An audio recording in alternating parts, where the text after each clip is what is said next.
داد الله الرحمن الرحیم الرحمن چې دامو مهربانو خاون نے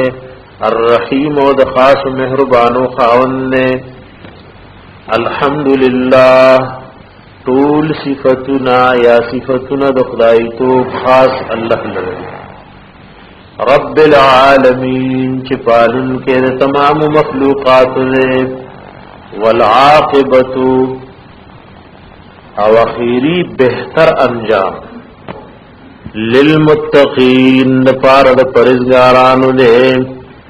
والصلاة او نزول د رحمت دیوی را نازل دل د رحمت دیوی والسلام او سلامتیا دیوی علی رسوله پر رسول الله محمد چنم دا غیر محمد صلی الله علیه و آله وسلم و آله او پتا بدارو داغوی داغی پا آل اہل بیت اولاد بانے و آله او پا اولاد دا نبی علیہ السلام و اصحابه او پا مرگر داغوی اجمعین پٹول بانے محمد پا محمد صلی اللہ علیہ وسلم بانے درود و سلام لے و آله او پا اولاد داغوی و اصحابه او پا مرگر داغوی اجمعین پٹول باننے باب شروط الصلاة باب دے پا بیان د شرطنو د مسکی شروط د شرط جمع یعنی دی کی د مس فرائض در لذکر کئی چی دا منگا کم مس کو پا دی کی سمر فرض دی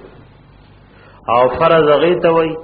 کچر فرض په مز کی پاتشی نموز د سره کیږي نه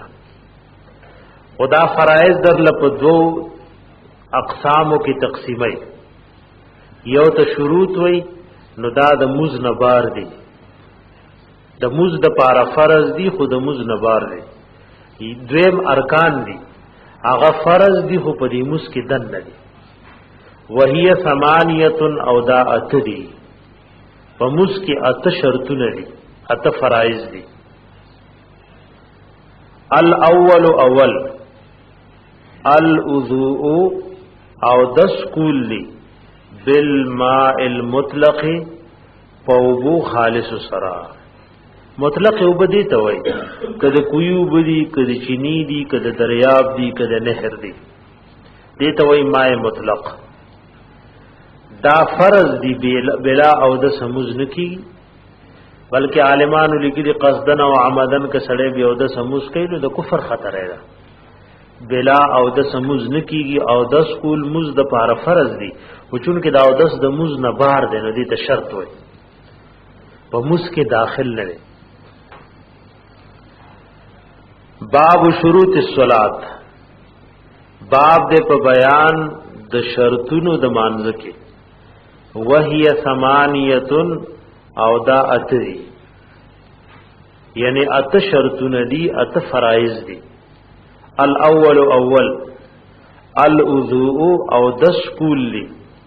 بالماء المطلق فوبو خالص سرا باب شروط الصلاة باب دے په بیان د شرطونو د مانځ کې وهي ثمانیه او دا اتری الاول اول الوضوء او دسکول لی بالماء المطلق فوبو خالص سرا د شروط الصلاة ذکر شروع چې موږ کې سوره فرائض دي نو ورته تدرل شروط ذکر کوي رستو ارکان ذکر کوي دا شروط او ارکان ټول په فرائض کې راځي لکه دغه تاسو شروط ذکر کوي رستو بشپک ارکان ذکر کوي نو دا سوار لس فرض دی په مسکی خو شرط غیله وای چې د مز نه بار او رکو نه غیله وای چې مسکی ده نو هغه کې بیان شوی باب شروط الصلاة باب دې په بیان د شرطونو د مسکی چې مز د پارسه څه شرطونه دي چې دا شرطونو لحاظ وساتل شي نو مز به السه وهي ثمانیه او دا اتری الاول اول الوضوء او دسکول دی بالماء المطلق توبو خالص سره ما وبوتوي او د المطلق معنی و خالص وبسلوي لکه د نهر د دریاب د کوی د چینه پدې ټول وګوبانی او دس جائز ده دا او دس کول د مز د پارشت کاو دس نی مز نکی کقصدن سو بیا او دس مز کوي د کفر خطر او که پهیرو شنو مز کیږي نه ګناهګار نه او دس وکړي بعض اوقاتو کې ګور سړی نه او دس هیروي جمع کې ودرېږي یا په مز ودرېږي نو باید سړی د شرم د وجه نه بیا لیدش نو بیا او دسا مز کی رکوع سجدی لذیذه سخت ګناه هغه طریقه نبی رسول الله دا قولي سره پوز دیونی سي او بس د صفونو نه دیوسی بعض ناپو ته دا پته نه چې صفونو کې ګیره مو د خلکو منځ کې بسنګ زم نه تعالی جهیز دي چې د خلکو په منځ کې وسی د خلکو په منځ کې وسی پوز ودی سره ځکه کله ناکله د پوز نه وینا رواني نو چې دا خلک ته شرمېږي او داس د ماتې دوه مختلفي طریقې نو چې شرمېږي بس پوز ودی سره خلک وایي چې پوز نه وینا روانه او د سوکا او راشه بیا په موږ کې شامل شو د دې په خبره کې شرم وکړه نو اوله خبره وا الوضوء او بالماء فوق المطلق خالص سرا او کو بنوي یا شتره خسړیتا داغه استعمال یعنی خنه بیمار دي نو او تیمم یا تیمم والي بالتراب بخاور سرا عند عدم الماء المذکور په وخت د نشوالي د دیوبو ذکر شو کله د کویو بشتا نه د چینیو بشتا اس قسمه وبنشتا نو دا وخت تیمم کوي او تیمم کې ګوره درې فرض دي نیت کول په دې کې به اراده وکي چې زاو د استفاره تیمم وام دا د استفاره او یو د الله براوا چې پاکي خاورې لا یا پاک دیوار تا نو د مخ پټولې سمانه ودا سره لا سره کوي چې سی صفاتې نشي بیا بلا سره واچې رزم کې تا نو تر څنګهلو پوری لاسونه په دې ترتیب باندې مسح کی داسې طریقې سره پس دا تیمم او دا عمر د کله د غسل ضرورت وي نو تیمم د اودس او د غسل یو شی په نیت کې ودا راوړي نو چې نیت کې راوستل نو د غسل پاکي مراد او د اودس پاکي مراد او په دغه تیمم چې سوره منځونه او نوافل سره کولې شي نو کوي تیمم لره هغه شی ماتای کوم شی چې اودس ماتای بعضی زنانا او نارینا بیمار وي او بور تخینی او کولې موضوع کا و یره زما د بدن ډېر لوی ګندګي دا او ما تیمم سره نه اخلي دا ډېر ناکاره خبره الله او رسول دی او خبري اجازه کړې ته زما زړه نه دي الله او د الله رسول دا هوتل کده خپل زړه په سر روانه چې کوم وخت وبنشتا یا شته پتا ته جایز نه نه پاره وخت سره تیمم دی وای یو ټکی لګوري چې عربي مرسل لګوي الاول اول پدی اتو شرطونو کې الوضوء او دسته بالماء المطلق فوق خالص سرا او التيمم یا تیمم وحلی بالتراب بخاور سرا عند فوق عدم الماء د نشوالی دوبو کې المذکور چې دا کوم ذکر شوی الاول اول په دغه شرطونو کې الوضوء او دسته بالماء فوق المطلق خالص سرا او التيمم یا تیمم وحل بالتراب بخاور سرا عند عدم الماء فوقت نشوال دوبو المذکور دا کوم چې ذکر شوی اوس د مد شروط بیان شروع اولنې شرط دا چې او د سکول د مزد لپاره شرط ده هر قسمه وبچی وی د کوی وی د نهر وی خو چې پاکي وي او کدا وبن نوي یا وب موجود دي خو سړی رنځور او بیمار دی خول نه دي نو بیا بده تیمم وي. وثانی او دویم شرط د مز د پاره طهارت الثوب پاکواله د جامو ده. جامې دا پاکي دا باز عوام دی یو بل ته مسلې کوي خو غلطي با سره وی جامې پلیتی وي دا چاوي دي چې پلیتی یو تنګي چې پکې پاکي نو موږ په کې ځان خبره دا چاوي دي چې پلیتی جامو باندې مسکی. الله قران کې ویلي وثيابك فطهر اے زما حبیب جامې ری پاکي کا نو په پلیتی جامو وزن کی نو طهارت الثوب پاکواله د جامو ان النجاست الغلیظه دا غپلیتی سخت نه والخفیفه او د سپکی پلیتی. د امام ابو حنیفه رحمۃ اللہ علیہ پنیز لکدل توي پلیتی دو قسم دي یعنی یو سخت پلیتی دا او بل نرم پلیتی دا. سخت پلیتی دا لکه واړه بول لوی بول وینا شراب دا پرې سخت پلیتی کې راځي. او سپک پلیتی دا غي نور مثال لري خود کوم حیواناتو غوخه چې حلال ده د دغه حیواناتو دا واړه بول دا پرې سپک پلیتی کې راځي.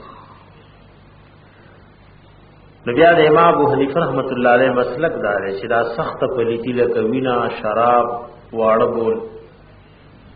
دا چې د ډبل روپۍ په مقدار باندې پجامه باندې وی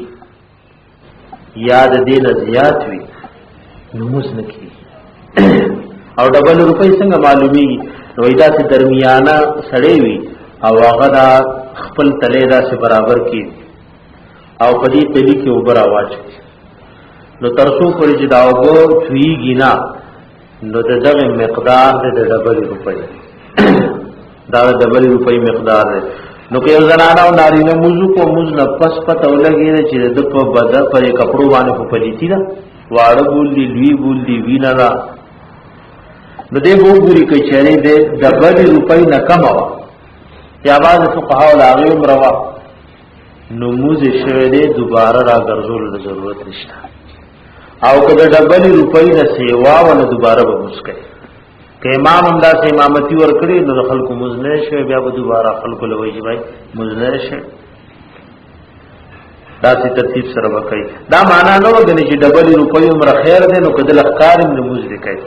هغه که زرغون دي پلیتیم دا او د لپته نه له مسکي چې جامه پاک کړي خو که چری وی کو اوست پته ولګي چې ما په جامو خو پلیتی و نو دې باندې اندازه لګي چې دا سخت پلیتی دا او کله پلیتی دا نو که د روپۍ د مقدار نه کم وا یا د روپۍ د مقدار عمر و ډبل روپۍ نو موزه شوی او کدی نه سیوا نو دې به دوباره مسکي.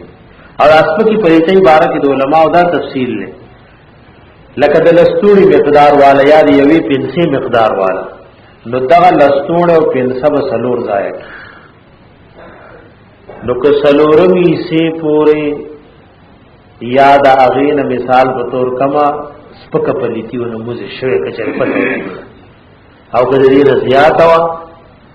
نو بیا به دوباره مزرا ګرځي. نو وثانی دویم شرط طهارت الثوب پاکواله د جامې له عن النجاسه الغلیظه د پلیتی سخت نه والخفیفه او دارنګ د سپکی پلیتی نه. والثالث او دریم شرط طهارت المکان پاکواله د مکان له د زیره الذي هغه یصلی فيه چې مسکی دي شي پاره یعنی که زه پلیت وی نو پاغي باندې مزن کی نو یو شرط ده او دس دویم شرطو جامع پاکول او دریم شرط په کوم ځای چې مسکون کې مسکای نو هغه به پاک وي. پوښي په خبره باندې او دا عمره د ځنی وخت کورونو کې ماشومان پکور کې واړه بول کوي خو چې بس غزمه کو چشوا نور سره او چشوا یا هوا سره او چشوا نو د زمکی او چې دل لدی پاکي دل زمکه چوش شوا نو کوم مسلری په نیم غړولې او چا په واړه بول کړي خو چشوي موس پکی او کلواند واړه بولی او چا په پاتې شو غړولو نو هغه شیخ پاک دی بیا په موس کی دا خالص د ځمکې خبره کوي چې سړي په غړولې نه دي نو کلو اندړه په وړو بولنو پلیته موس په مکه واو کوچ شو نو دغه وچې ځمکې د پاسه بغیر د جانې ماز ودرېږي او کله د پاسه کې سړی سو غړای نو بیا کلام د ځمکه پلیتم د خود په پاسه پاک شو غړول نو موزي پکېږي بیا ګورئ وثانی او دویم شرط طهارت الثوب پاکواله د جامې ده عن النجاسه الغلیظه د پلیتۍ سختنا والخفیفه او د سپکنا والثالث او دریم شرط طهارت المکان پاکواله د مکان ده د زیر الذي هذا يصلى فيه چې مسکی دې شي پاوي کې د شروط بیان شروع پاوي کې اولنې شرط داو چې د مز د پاره شرط دار او دس بلا او دس مز نکېږي یعنی په وبو سره او دس کول او کوب نیوي یا وبشتره خسړې بیمار د وبو استعمال صحیح نه نه تیمم وال او دویم شرط پاکواله د جامو د سخت پلیتۍ نه پاکي وي او د نرم نه او دریم شرط داو چې پاکواله دا غزه او چې پاغي کې مسکی دیش اوس وی ور رابعو سلورم شرط طهارت البدن پاکواله د بدن له من البولی د وړو بولنا والغائط او دارمی د لوی ګندګینا وما او د هغه شینا اشبههما چې هغه د دوارو سره مشابه وي یعنی بدن به د هر قسمه پلیتۍ نه پاک وي د وړو بولو د لوی بولو د ګندګۍ نه پاک وي که بدن پاک ني نو مزنکی بدن چې پاک ني نو مزنکی دی با زنانو کې دا مسلې مشهوري وي وای بچي چې شودس کی نو د دا وړو بول پلیت نه خدا د ځان نه خبره بچے که شودس کی یا کد شودو نه بنشي او ټیکال او روټي خوري بهر حال دا واړه بول دا په شریعت کې پلیت دي او دا کله مور یا د بل زنانه د جامو یا بدن سره ولګي نو جامیم په پلیتيږي بدنم په پلیتيږي نو د بدن وینځلم ضروری دی او د جامو وینځلم ضروری دی دا امره روایتو کې راغلي چې کله معصومه جنۍ وی کله معصومه لکوي نو شریعت دا امره فرق کړي او هغه په حکمت الله کوي چې د معصوم یعنی پجامو امتیازو کې د مور نو هغه کې وینځل شتا خودمره کوشش نشته لکه څومره چې معصومه واړو بولو کې هغه کې کوشش ده معصومه جنۍ نو د معصومې د هغه وینځلو کې ډېر کوشش کوي او د معصوم په هغه کې دومره زیات کوشش نه کوي ورنه پلیتی دواړه بدن په دواړو پلیتی جامې په دواړو باندې پلیتی والرابع سلورم شرط طهارت البدن طهارت د بدن د پاکواله د بدن نه من البول د وړو بولونو والغایت او د لوی او د سماتینا وما او د هغه شینا اشبههما چې دې سره مشابه یعنی هر پلیت او د هر گندشینا به بدن پاک وی الب مسکی والخامس او پنځم شرط ستر العورت پټول د عورت یعنی د بدن دی دا شرط ده او دا راغی تفسیر ذکر کړي وی وعورت الرجل عورت د سړی من تحت السرته د نامین لاندې الی رکبته هی تر دې زنګونو پورې ده دې ته وی عورت غلیظه چې دا غي په مسکی پټول فرض دي نو دا نه کوي چې یو سړی مثال پټول د نامین تر زنګونو پورې پټول دې مسکی خو کچره وزر دی او بالکل چته کپڑا نشتا نو دې کوشش وکړي چې دا عورت پټ شي د نامین واله تر دې زنګونو پورې نو که کپڑا نشتا او د سر سرګن نه لاسونه سرګن دي نو موزیکی او که کپڑا موجود دی او د سرتور سر مسکی لکه بازو دا یو رواج جوړ شوی انګریزي سرونه پریخي او سرتور سر مسکی نو دا خو بی ادبی ده. زموږ فقها او دام لیکلي بعض خلکو لستونی پورته کړي تر دې څنګهلو پورې او مسکی، نو دام مکروه دی په مسکی، دام مکروه دی په مسکی. بلکې بدن بټول سوی دا بپټوي. کله نبی علیہ السلام ګوره یو صادر کې داسې طریقې سره ځان پټ کړي چوغي او دا ټول بدن نه پکې پټ دي. هغه طالبانو له احادیثو کې راځي او دا د الله د نبی صلی الله علیه وسلم معجزه. یو صادر کې سړی د کمیس او پرتو انتظام نشي پټوله، او کله الله د حبیب طریقه زده کې نو بیا یو صادر داسې طریقې سره تړلې شي چې د قمیص او د پرتوب د دواړو کار کوي. دا د پرټه ده بیا وایي. والرابع سلورم طهارت البدن، پاکواله د بدن نه، من البول د وړو بولو نه، والغائط یو د لوی او د سمات نه، وما او د هغه سنه اشبههما چې هغه د دې دواړو سره مشابه وي په پلیته یو ګندګۍ کې. والخامس و پنځم شرط ستر العورت، پټول د عورت، وعورت الرجل او دارنګ عورت د نارینا د سړی، من تحت السرته د لاندې د نامین راواله الى رکبته تر دې زنګونو پورې، د دې پټول په دوانه فرض دی. او د زنانو او د وینځو د عورت ذکر ورسو کوي. د موږ د شرایط بیان شروع پاوی کې پنځم شرط شروع شوه او ویلو چې پنځم شرط دار چې دا عورت بپټای او ویل د سړي عورت سو د نامې نواله تر زنګونو پورې. نو ګور زمون په مذهب حنفي کې دا نامه د نارینه په عورت کې داخله نه ده. یعنی که دومره کپڑا سړي سره وی چې مختصره غونډه ده، نو د دې لپاره د نارینه لپاره فرض دي د نامې نه لاندې تر زنګونو پورې بدن چې پټوي کنه،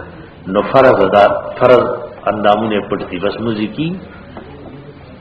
اواز په چې کپڑا الحمدلله نن فراخي ده، نو بیا به سرم پټي تر دې پورې چې لستونی ویم کتوي، خېټه او شاویم سرګندنی او گیویم سرګندنی،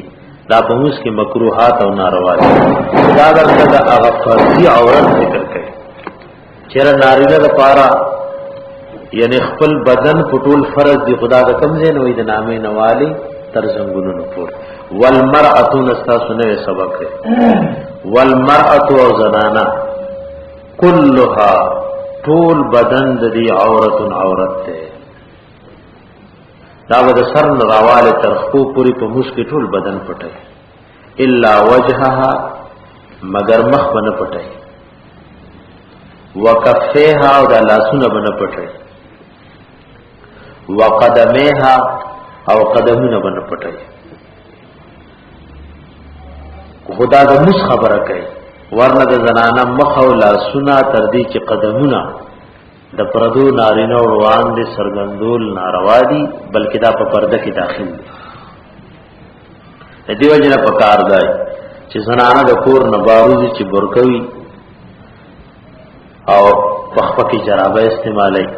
دا صحیح شری پرده. لاسونه نه سرګندای، مخ سرګندول خو بالکل یعنی فساد. خدا د مس خبره کوي چې یو زنانه په مس کې دا، نو په موږ کې د ټول بدن عورت ته مگر مخ به سرګن، مخ به سرګن وي، دا لاسونه به سرګن وي، قدمونه. او د قدمونو بارے معلمانو دا لیکلي دا ظاهر قدم د پاسه چې پټ وي نو بهتره ده، لاندې کوم پوند او تلې چې دی نو دا د سرګن وي. ظاهري قدم دې پټي نو د زنانه ټول بدن عورت ته. دا وجه چې په دې نرولو پټو کې د زنانو مزن کی چې پای کې بدن ښکاری د سر ویخت ښکاری. والمرأة زنانه كلها طول بدن دی عورت ته، الا وجهها مگر مخدنی، وکفیها لا سند دی، وقدمیها او خفید دی. والامت و وینزی فخوا مسلمانانو جهاد کولو نو وینزی بوی، وینزه بداو چې کافر سره به جهاد شو او دا غي کوم زنانه به قید کرا وسته ناغبه د مسلمانانو وینځي. والامت وینځا مثل الرجل، دا پشان د سړی دا الا ظهرها مگر شاد دی و بطن آخیت دی دام عورت تے لکه وینځه غریب خو خدمت کوي نو دا هغه پرده د سړی غونته پرده ده خود سړی د پردې نه او د عورت نه علاوه دا هغه دا ټول شا او ټول خېټه دا مر سره په عورت کې داخله ده والامه وینځه مثل الرجل دا پشان د سړی دا الا ظهرها مگر شاد دی و بطنها او خېټه دی دا عورت ته دی ولګوره والمرأة زنانا كلها طول بدن دی عورت عورت ته الا وجهها مگر مخد دی وکفیها لا سند دی وقدمها وقدمون دی دا عورت نه والامه او وینزا مثل الرجل پشاند سړی دا په عورت کې الا ظهرها مگر شاد دی وبطنها وخیټه دی د شرایط یعنی د فرایض ذکر شروع پای کی پیز ذکر شول اوس وی والسادس شپغم شرط چې دا غیر نه بغیر مسیکیږي نه استقبال القبلة مخ ګرځول دی قبله ته مخ کې دا قبله ته مخکول دا فرض دی او شرط دی والسادس شپغم شرط استقبال القبلة مخکول لقبلتا قبلتا مخکول فرض دی که یو سړی قبلتا مخنی نموزی نکی او عالمان لکلی که یو سړی پدا سی ذکر چې د قبله پته ورته نه لګي اول تا سوکشتم نه چې دیتی تپوسو کی کچری سوکوی خو پده ضروری ده چې نه تپوسو کی چې قبله کم پللا او کدا سی دیوی چې سوکشته دینا نو دی به سوچ فکر وکړي او د سوچ فکر نه پس چې ذهن دلکم فیصله ورکا چې قبله دې طرف لږ نو خپل یې وضو کی نو کوم نه پس معلومه شو چې د قبله ته مخ نو د مشره دی پرې په خبره د مشره دارنګ یو دشمندار سړی لپاره شغله خطر ده چې ما یو کافر یا یو مسلمان ما ته ضرر رسي وجنی می نو کو دشمن کم پلای نو ته کاغه په مخ کو نو ذکی پرې په خبره باندې او نوافلو کې دا حکم دی چې کله سړی پسورلې سور وي شهر کې دنه یا شهر نبار موټر کې سورې لارې کې سورې گیاس کې سورې نو چې کم بلې مخه بس پسیټ ناسیا او نیت تر نفل نه کوا د رکوع د پاره لک سر کا تکوا او د سجدي د پاره ډېر لکه اوس خو سفرونه آسان دي نو کې یو نارینه او زنانه سفر کوي او د سمخ کې نکړي بس په خپل سیټ دی ناستي وی اشاره سره هر پلې چې مخوي نو نوافل کولیش دغه وخت کې د مخ ګرځول قبله ته شرط نه دی بلکې نبی رسول الله پس ورلې چې وصول نو کوم پلې چې به مخ نفل نه وي والسادس شپغم شرط استقبال القبلة مخ ګرځول دی قبله ته والسابع او نهم شرط النیت نیت ته والسابع وم النیت نیت ته یعنی زړه کې سړی اراده وکړي چې نمازیګر موږ کو میاز ماخام ځکه نیت دا د زړه اراده ته وایي دغه په خبره باندې نیت ستړل نشي چې بعد وي لکه مثال په تور باندې یو ځای روانه خو یې راکله باندې وایي نیت نه کړي نو ته تړل نه لکه موږ خلک نیت کړي کړه نیت وایي د زړه اراده ته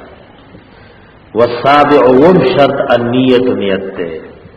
یعنی زړه متوجی کولی چې دا د مازیګر وخت دی ز سلور رکعات کوم خاص الله علیکم دا خبره چې په دې زړه کې بالکل اراده والثامن واتم شرط معرفت اوقات الصلاه پیجندل د اوقات د مزدی د مز اوقات پیجندل لکه چې وخت نه پیژنې نو یا به د وخت نه مخکې کې یا به رسو کې نو دواړه نه کیږي په شی په خبره باندې ادي وجنا اوقات پیجندل ضروري او چون کې پدې کې د اعتماد وی په مؤذنینو باندې نه پکاره چې مؤذن داسې سړی وي چې هغه شریعت نه خبر وي اکثر د سبا د آزاد نه دا د وخت نه مخکې کوي او دې کې نقصان راوي کدا سو قواوی او موزی پیو کنو وقت لا داخل نی بعض ماسختن دا بانگ دیر وقتی وی لا وقت داخل نی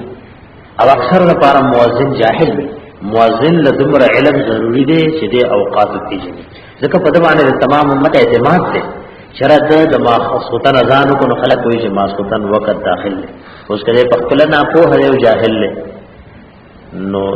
دته په سر دالو یې ذمہواری ده ځکه که وخت نه مخکې چاموزو کو نو موزي نه کی که وخت نه رسیو کو نو اموز نه کی نو دا ضروری او فرض دي چې تبع اوقات د صلات څخه یا به پیژنې په شي خبر وایي وسامن معرفت اوقات الصلات او باید خدا سي چې اثر نه وندړي مفتی صاحب لیکلي مفتی رشید احمد صاحب وي حج تلارم یو سړي را سره وېزان مرګره کو نو پدې منا کې معلمین د وقت نه مخکې اذان کوي ځان خلاص اجاهلان اکثر معلمین دیو جنای په خبر ډېر اعتماد نه پکا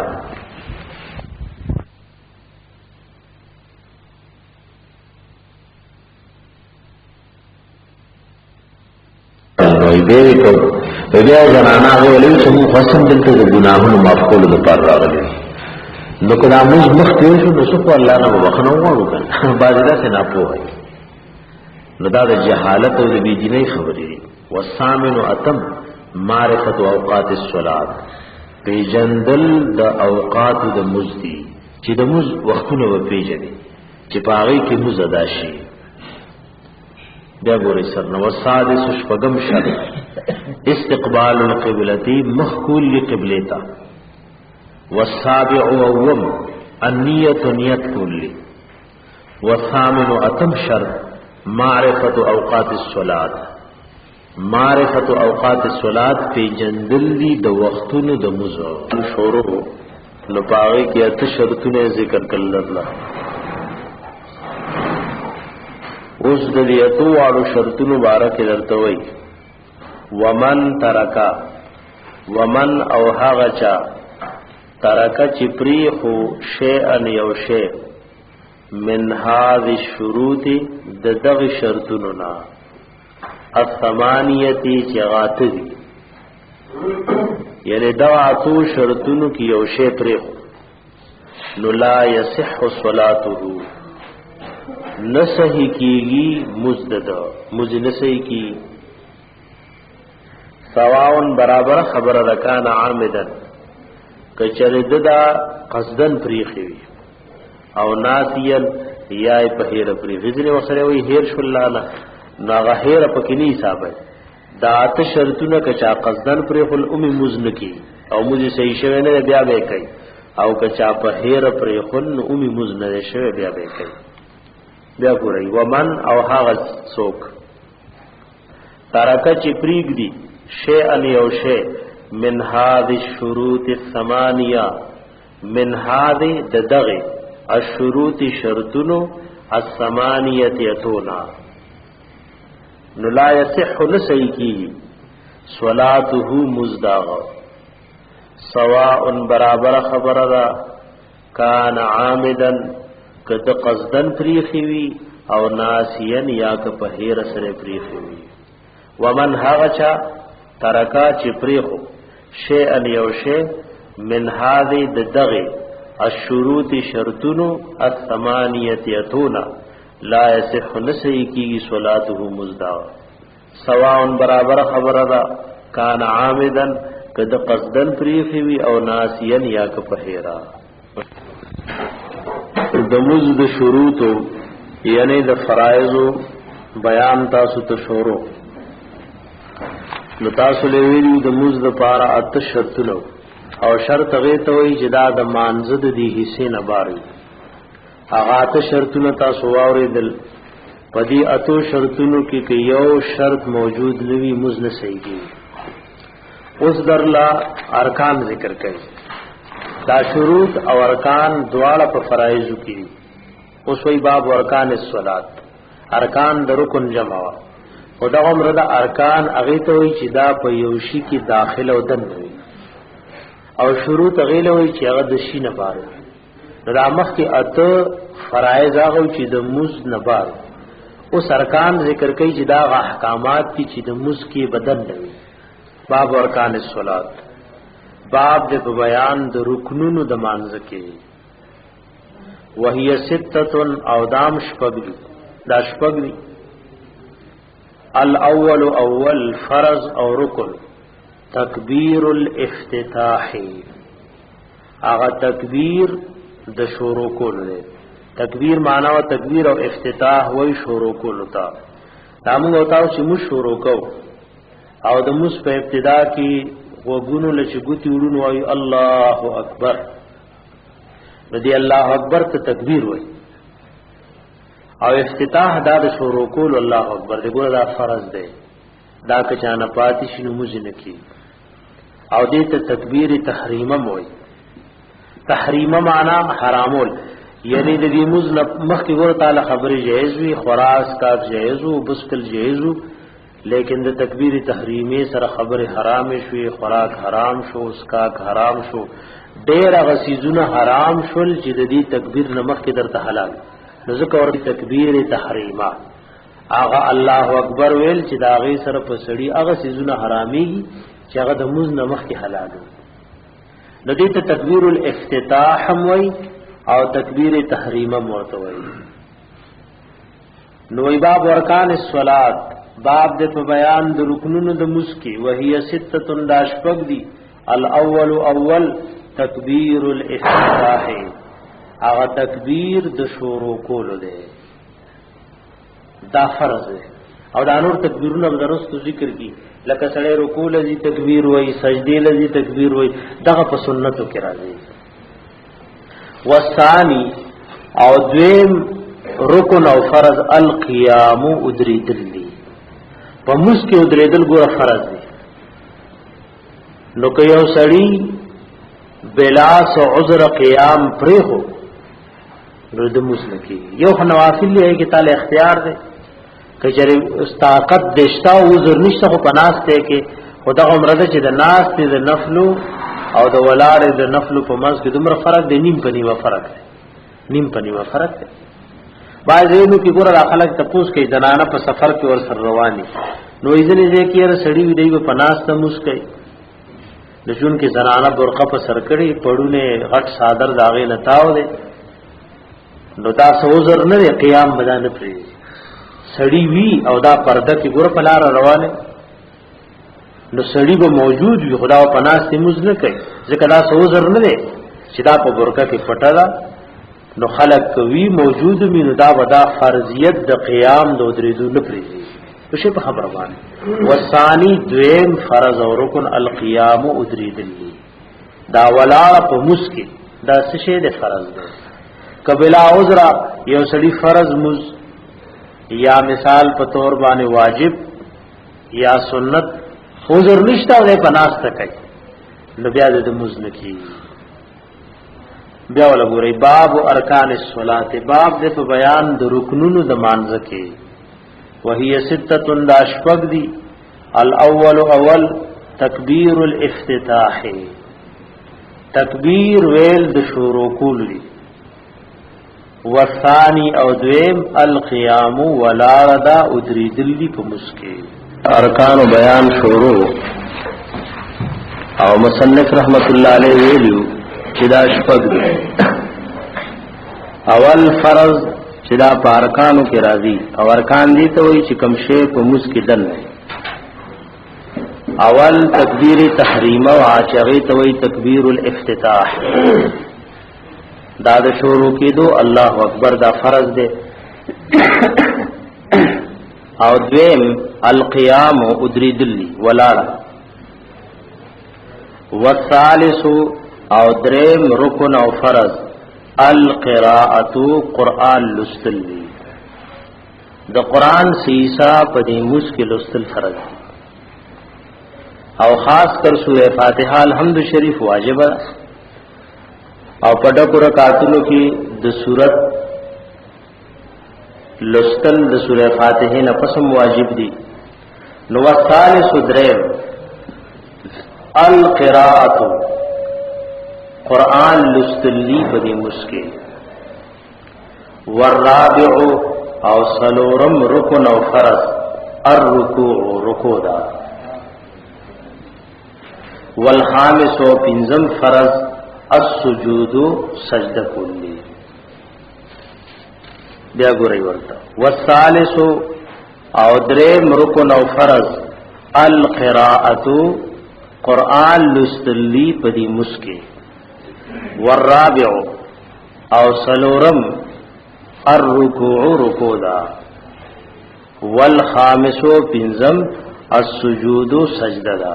ارکان بیان شروع چلاش پگری پائے کے اولنے او داو چی تکبیر الافتتاح ہو تکبیر تحریم چورتوئی دیم پائے کے قیام یعنی او دیدل پمس کی قیام دا فرض دے درم القراءت قرأت او سلورم پائے کی رکوع او پینزم سجدہ وا دا شپگم پاتے والسادس او شپگم رکن یعنی فرض پمس کی القعدة الاخیرة قاعدہ رستنائی دا قاعدہ رستنائی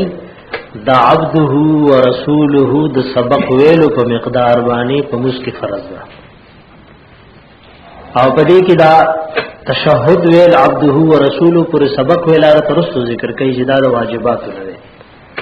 دا ناس تا دا عبده و رسوله مقدار پر فرض دا والسادس شپگم رکن القعدة الاخیرة قاعدہ رستنائی دا دا عبده و رسوله په مقدار پورې دا څه د فرض ده ومن هغه چا ترک چې پری خوشی ان یو شی من هذه الارکان د دغه ارکانو السته شپغونه د شپغو ارکانو کې یو شی په موس کې تپات شو فسدت صلاته نو فاسدیږي مزدا نو چې کله موس کې فساد راغی نو موزو نشو ويستانف الصلاه او بیا برادر ذوی مز مرته اخرى ذلب السرا دوباره به مسکه والسادس شپغم رکن القعده الاخيره قاعده رستنیدا په مقدار د عبده و رسوله د سبق ویل ومن او هغه چا ترک چې پری خوشین یو شی من هذه الارکان السته د دې ارکان شپغنا فسدت صلاته نو بس فاسد شموز داغ ویستانف الصلاة او بیا ورا گرزوی موز د سر نمرت نخرا فزل بل سرا باب ما وجب فی الصلاة مصنف رحمه الله د موز د شرائط و د ارکانو یعنی د فرائض و بیانو کو اس د واجبات بیان کئی باب ما وجب فی الصلاة باب دے په بیان د هغه سيزونو کې چې هغه واجب دي په مسکه مخکې ذکر د دیو کو چې دا کم فرایض ارکان او شرایط ذکر کړل کدا چا پرې خنمز نکی او کو واجبات پاتې شي دا اوس شکم بیانې پدې واجباتو کې یو واجب په مسکه پاتې شي نو د سجده د سهو سرا مز صحیح کی او دی واجباتو په پر خودو باندې سجده د سهو راضی بلکې دریو سيزونو سرا سجده د سهو راضی یو دا کم فرائض چې تاسو واوریدل ارکان یو د دې پر خودل دی او یو د دغه فرائضو د خپل زینا رستو کیدل دی نو چاک په موس کې فرض پرې هو نو مزي نه کیږي او که فرایض د خپل زین ورستو کل چوي ته وي تاخير د فرضو نو فرض چې د خپل زین ورستو پاتې شي اداي کی خود خپل محل او دارنګي د خپل مقام نرستو نو پدی باندې هم سجده سهو کوي مسبي صحیح کی دویم شی چې واجب پریزي اړو سره اونکی نو پدی باندې سجده د سهو لازمي او دریم شی چې پاغه سجده د سهو راضي هغه تاخير د په واجبو کې یعنی واجبات د خپل ځای نرستو کې په دې درو سيزونو سجده د سهو راځي باب ما وجب فی الصلاه باب د په بیان داغه سيزونو کې چې واجب دي په مسلم وهي سبعه او داوودی الاول اول قراءة الفاتحة لستل د سورہ فاتحه سورہ فاتحه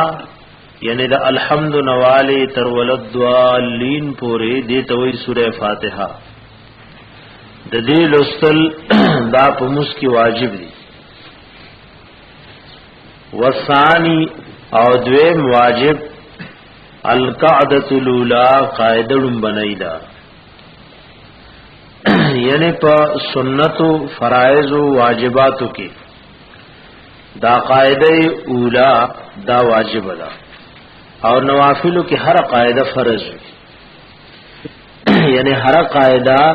په مقدار د تشهود باندې په نوافلو کې فرض وي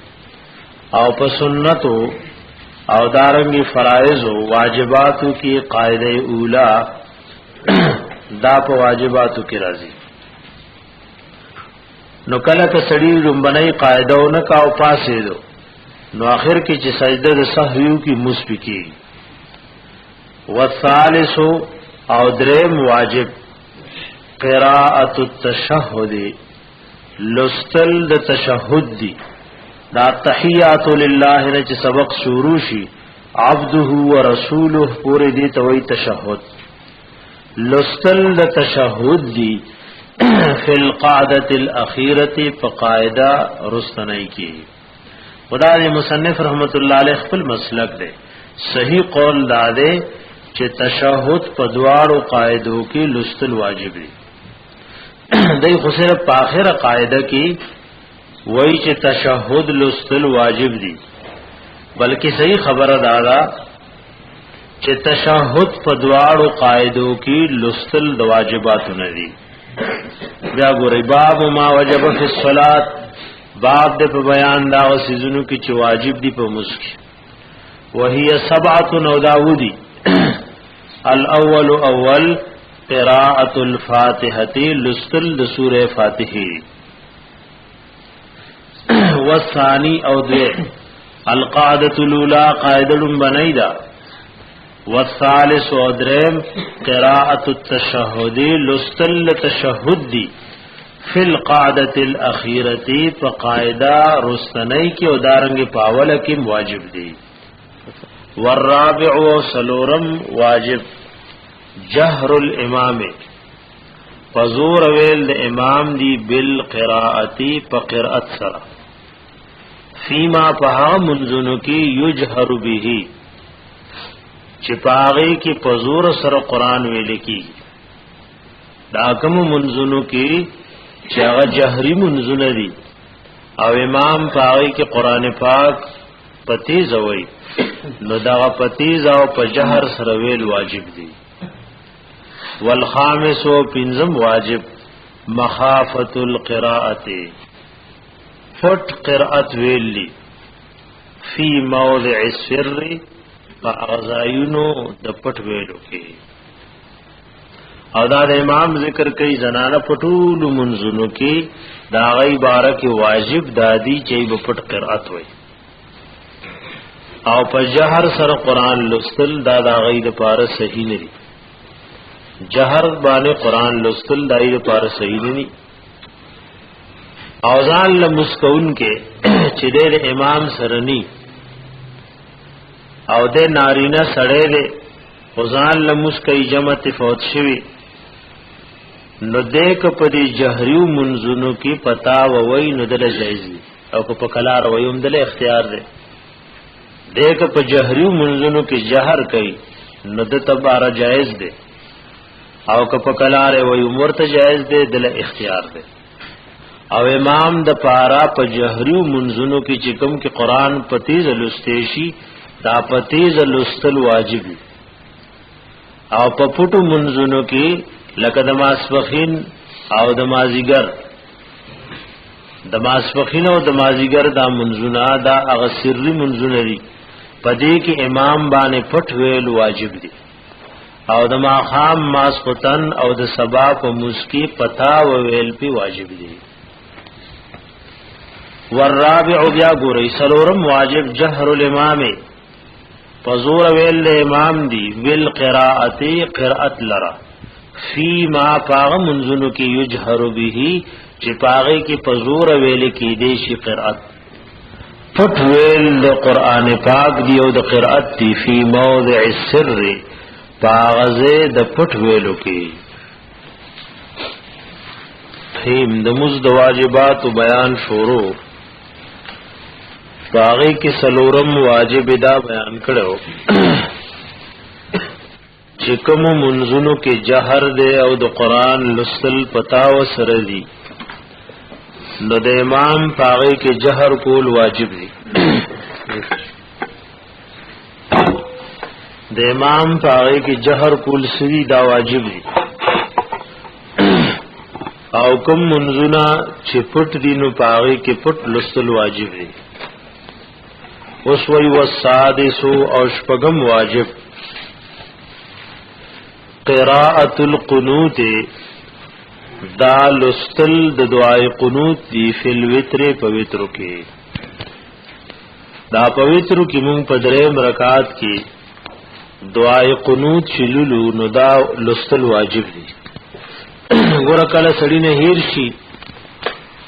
نارینا زناننا او بس رکوع ته لاړ شي نو چې کله رکوع ته لاړې نو بس دا پاتې شول بیا په آخر کې سجده سهو کول پکاروي دا د دعای قنوت لستل پویترو کی واجب دی والسادس شپغم واجب قراءة القنوت لستل د دعای قنوت تی قنوت وی تابعداري تا یعنی هغه دعا سره د شپې په آخر کې ولولي چې هغه نفس دیو دکیږي دي ته وی القنوت یعنی د تابعداري دعا دی کې الله سره وادیو کی چې الله خالص تا عبادت وکوم الله ستانا فرمانی بنکوم الله چې څوک ستانا فرمانی کوي زما وداغي سره تعلق ني نو دې ته دعای قنوت وی دې لستل واجب دي والسابع او واجب تعدیل الارکان آرام سره کول دي د رکنونو د مزه دا کوم ارکان درته ذکر کړ فرایض نو دا په کلار کول واجب دي ګور دا رکوع په کلار کول د رکوع نفس برابر په قومه کې ودریدل د رکوع نفس دی ولاړ ته وای قومه بیا سجده په کلار کول او د دواړو سجدو په منځ کې جلسه کې ناستل دا د امام ابو حنیفه رحمت الله علیه په نسبانه واجب دي او جمهور علما د دې د فرضیت قائل دي بعض خلک مزدا سے کوي نارینا او زنانا رکوع نصر نه پورته کوي حالان کې سمع الله لمن حمده اللهم ربنا ولك الحمد وک ولاړ اخلاصه بیا بد ولاړ نه الله اکبر و او سجدي ته وځي نو باز زنانا او نارینه د رکوع نه سر نه پورته کوي دارنګي دو سجدي چې کوي نو بس الد اولنۍ سجدي نه سر روچت کی او بیا دې دوی متلار شي برابر نه کیږي دا د جمهور عالمانو په نس فرض دي او چې فرض پاتې شو نو مزونه شو او د حضرت امام ابو حنیفه رحمت الله علیه په نس واجب دي او واجب چې پاتې شي نو دا یعنی واجب وی چې مزبه دوباره بیا کې مشوي نه نو مونږه کړهو موږ په یو ساړه کې او د سکو او بیا مزدا سی وی چې د شریعت د حکم مطابق مزنیش ده دیو جنا حضرت حذیفه رضی اللہ تعالی عنہ یو سړی قتل او چغدا سی مسکولو چې رکوع په آرام نوا د رکوع نه پس سر پور تکول نو سجده په آرام نوا د دواړو سجدو په منځ کې ناس ته نوا ولوي سور مودو شو چې دا مسکه نو هغه شلونه کالونه او خیل چې 50 یا 50 کال او شول وی کچره ته مړ شوي او استاموز داسي وي نو تب مړ شي په هغه سیوا دا غ دین نه چې کوم دین د اسلام دی او جهنم ته ورتل نشي نو باز خلک ځانم کړی په وړي او په جمی کې خدا الله او د الله د حبیب د حکم مطابق غموزي مزلی او صحابي مسکولو او رکوع او سجدا د زر کول او د رکوع نه پس سر نه پورته کولو او د دوارو سجدو په منځ کې ناس نه کولا نو چې موږ کو نبی رسول سلام ورته قتل راغ سلام واچولو نبی رسول سلام ورته پتا دې سلامي او ارجع فصل فانك لم تصلي لاړ شموزو کا تاموز نه کړي هغه ته وی چې موز دې ورکړې نه نو دا الله حبیب چې اوشي ته وی چې موز دې نه نه وسنګ موز وی دیو جنا کوشش پکار دې چې موز پکلار کلاروي موزو دا پکلار سکون سروي کچره موز کی رکو پارام نی او دارنگی سجده پارام نی او دارنگی جلسه نشتا پاغی کی قوم نشتا نو دا موز د جمهور پنیز اونشو د جمهور پنیز باندې اونشو د امام سے پنیز باندې واجب دی وګور عامو کتابونو پتعدیل الارکان باندې سجده د سهو واجب کړي نه او محققین او احناف ویلي که یو سړی رکوع په آرام ونکا قومه په آرام ونکا د دواړو سجدو په منځ کې ناس ته ونکا او سجده په آرام ونکا نو واجب ترک شوی دی و سجده سهو کوي وړو کتابونو په تعدیل الارکان باندې د سجدي د سهو ذکر نه کړي او مفتابه قول د محققین او احناف ولاده چې کچا په آرام سره موزونو کو نو ترک د واجب وي کړي نو د اخر کې څه کوي سجده د سهو وکي او کوي نه کا نو موزي دوباره په دوانه کول واجب دي داړم باندې واجب چې پاتې شي نو موزو شي سره د کراهت تحریمینا نو عادت لازم وي والسادس بیا ګوري والسادس شپغم واجب قراءه القنوت لستل د دعای قنوت فی الوتر په وترو کې والسابع اوم واجب تعدیل الارکان آرام سره کول دي د رکنونو د مانځو مصنف رحمت الله علیه د واجبات بیان کو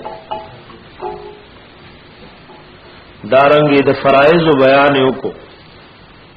نو دا فرایض او واجبات چې کله او مسلمان یاد کی نو بیا مخکې در لتیر شل چې دا به ذهن کې دی چې سجده د سهو په دریو سيزونو راځي دین علاوه په بل هیڅ باندې سجده د سهو نه راځي یو دا چې فرض کم په موږ کې تیر شل د ارکانو په شکل کې نو دا ارکانو فرایضو کې چې یو شی پریخو نو موږ نشو او کداغه د خپل ذهن رستو کو نو سجده د سهو په اخر کې کوي دې توي تاخير د فرضو ارکان او فرایض چې د خپل ذهن رستو شي نو په دې سجده د سهو راځي او حکم وو واجبات چې مواردل د دې واجبو په پرې خودو چې د سره ډو نه کې یا د واجبات چې د خپل دې سجده د سهو راځي په دې درو سيزونو باندې یعنی پرستقولو د فرایضو د خپل زینا چې ارکان ورته وي دارنګي په پرې خودو د واجبو او دریم پرستقولو د واجباتو د خپل زینا من ترک شیئا چا چې پرې خو یو شی من هذه السبعه د دغیونا المذکوره چې دا ذکر شول ان کان ساهیان کچری دے پهیر پریخی وی خطا شوی دے پهیر پریخی نو یلزم سجدۃ السهو لازمی کی پدوان سجدہ د سهو دا واجبات کچا پهیر پریخل نو لازمی کی سجده د سهو او سجده د سهو سلوي چې سړی دو طرف له سلام وګرځي دو سجدیو کی عبده و رسوله پورې سبق وای او بعض فقهاو لیکلي تر اخره پورې ختم کی نو بیا سلام دواړه طرف له وګرځي او دو سجدیو کی نو بیا را پورته شي او د تشهود نه سبق شروع کی دا تحیات لله نه او تر اخره پوری وای والسلام وګرځي دي ته وای سجده د سهو ومن ترک عامدا نو چا چې پری خل دا قصدن دا واجبات د قصدن پری خل نو لا یجب علیه نو واجبیږي علیه پاغوانی شیون سشه ولکن صلاته لیکن مزدد مع النقصان سرد نقصان نوشو یعنی واجب پریخی نو دا مز پدوانی دوبارہ کول واجب دی ونصلي على رسوله الكريم